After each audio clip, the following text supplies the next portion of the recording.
মিষ্টি, আমি তাহলে চলে যাচ্ছি, আবার 6 মাস পরে আসবো। ও হ্যাঁ, আমার বোন কোথায়? নেহা কোথায়?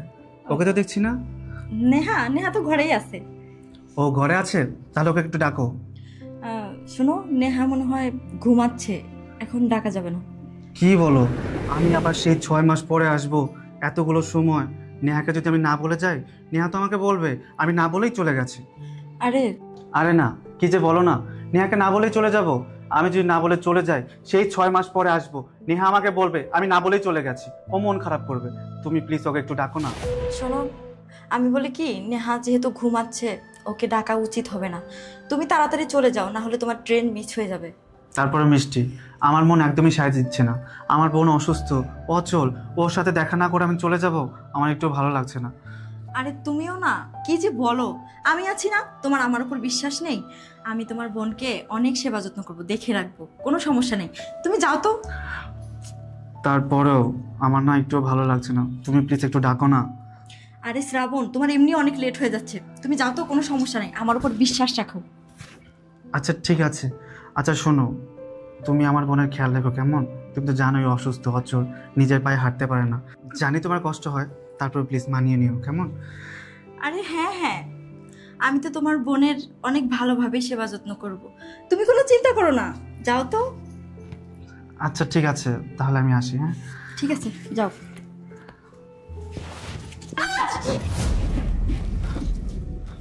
মিষ্টি, কিসের সাউন্ড আসলো? আরে টিভির সাউন্ড, আমি এই মাত্রই টিভিটা ছাড়ছি তো, ওইটারই সাউন্ড।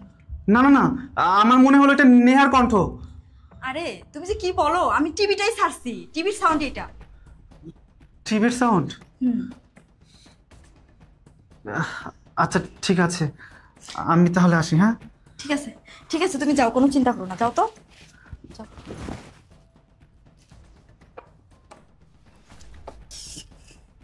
হারামজাদি, চিল্লা চিল্লি করে ভাইকে শোনাইতে চেয়েছিলি না?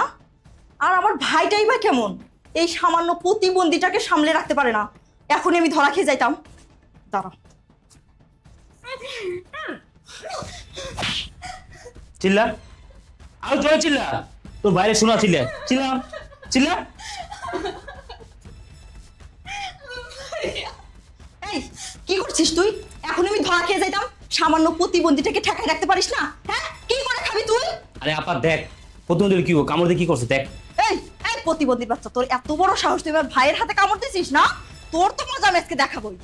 ভাবি, আমার ভাই যাওয়ার পরে তুমি আর তোমার ভাই মিলা আমার উপর যেরকম অত্যাচার করো, একদিন তোমাকে মুখোশ থেকে খুলে যাইবো। কি বললি তুই?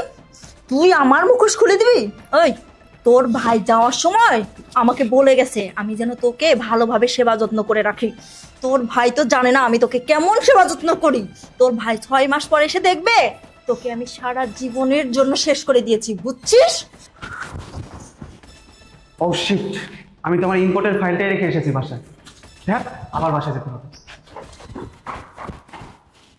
আপা, তোর ননদ প্রতিবন্ধী হইল, ও কিন্তু দেখতে কিন্তু অনেক সুন্দর। আমি তোরে কতবার বললাম ওরে মাইরে ফেলানোর আগে আমার কাছে একটু ছাইরা দে, আমি ওর একটু মন ভরে আদর করি, কিন্তু তুই তো আমার কোনো কথাই শুনতেছিস না। তুইও না সামান্য একটা প্রতিবন্ধীর সাথে, ছি। তুই বুঝতেছিস না কেন? প্রতিবন্ধী হলে কি, ও তো অনেক সুন্দর, ওরে আমার খুব ভালো লাগছে। আপা দে না। আচ্ছা ঠিক আছে, যা, তোর যা ইচ্ছা তাই কর। সত্যি আমি তো এই সুযোগটাই চাইছিলাম। এই চল। এই দাঁড়া, আমার বোনকে নিয়ে কোথায় যাচ্ছিস? ভাইয়া, আর আরে শ্রাবণ, তুমি বাসায়? তুমি না চলে গেলে 6 মাসের জন্য? হ্যাঁ ঠিকই বলেছিস, আমার 6 মাস পরেই আসার কথা ছিল, কিন্তু আমি একটা ভুলে আমার ইম্পোর্টের ফাইল রেখে গিয়েছিলাম, সেটা নিতে আসছিলাম। আর এসে আমি নিজের 2 চোখে যা দেখলাম না, আমি আমার নিজের চোখে বিশ্বাস করাতে পারছি না। এই তুই না আমাকে সবসময় বলিস তুই আমার বোনের সেবা যত্ন করিস, আমার বোনের টেক কেয়ার করিস, এটা আমি নিজের চোখে কি দেখলাম? তুই আর তোর ভাই মিলে আমার বোনের সাথে অন্যায় করছিস, অত্যাচার করছিস, তার উপর জুলুম করছিস, তার গায়ে হাত তুলছিস। হ্যাঁ আমি তাই তো বলি, আমি যাওয়ার সময় এটা কিসের শব্দ পেয়েছিলাম? তুই বললি টিভির শব্দ। কিন্তু না, আমি এখন বুঝতে পেরেছি ওটা টিভি শব্দ ছিল না, ওটা আমার বোনের নিজের কণ্ঠ ছিল। তোর ভাই আমার বোনকে মারছিল আর সেজন্য ও চিৎকার করে উঠেছিল। তুই আমাকে ভুলভাল বুঝে আমাকে বিদায় করে দিয়েছিলি। কিন্তু আমার ভাগ্য খুবই ভালো, ভাগ্যিস আমি ফাইলটা বাসায় রেখে গিয়েছিলাম।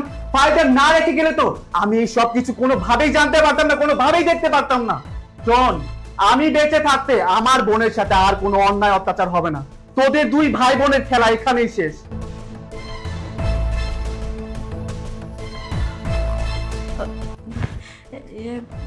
শ্রাবণ, তুমি আমাকে ভুল বুঝতেছো। আমি তো নেহাকে অনেক ভালোবাসি, অনেক সেবা যত্ন করি। শোনো, তুমি আমার কথা শোনো। এই চুপ, একদম চুপ, আর কোনো মিথ্যা কথা না। এতদিন অনেক মিথ্যা কথা বলেছিস, অনেক অভিনয় করেছিস, অনেক মিথ্যা নাটক করেছিস।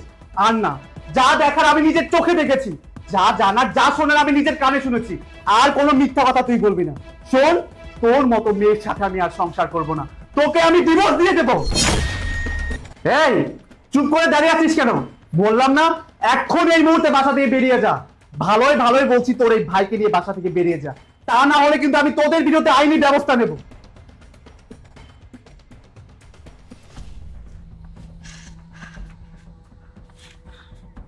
শ্রাবণ, আমার ভুল হয়ে গেছে, তুমি আমাকে প্লিজ ক্ষমা করে দাও। এই কি বললি, কি বললি তুই? তোকে আমি ক্ষমা করে দেব? আরে এই, তোর কাছে বিশ্বাস করে আমার এই প্রতিবন্ধী অচল বোনটাকে রেখে গিয়েছিলাম। আমি ভেবেছিলাম তুই হয়তো ওকে কেয়ার করবি, সেবা যত্ন করবি, কিন্তু না, তুই আর তোর ভাই মিলে আমার বোনের উপর অনেক অত্যাচার করেছিস, অনেক অন্যায় করেছিস। কিন্তু আর না, আরে এই, আমি যদি এখানে সময় মতো না আসতাম তাহলে তুই তোর ভাইকে দিয়ে আমার বোনের অনেক বড় সর্বনাশ করিয়ে ফেলতি। তোকে ভালোই ভালোই বলছি, আমার বাসা থেকে বেরিয়ে যা, বেরিয়ে যা বলছি, তা না হলে আমার সোজা আঙুল বাঁকা করতে কিন্তু সময় লাগবে না। বেরিয়ে যা, বেরিয়ে যা। বোন, বোন রে, মিষ্টি যে তোর উপরে এত অন্যায় এত অত্যাচার করতো, এটা আমি কোনোভাবেই জানতাম না। আজকে আমি সবকিছু জানতে পেরেছি। তুই আমাকে ক্ষমা করে দিস প্লিজ, তুই আমাকে ক্ষমা করে দিস।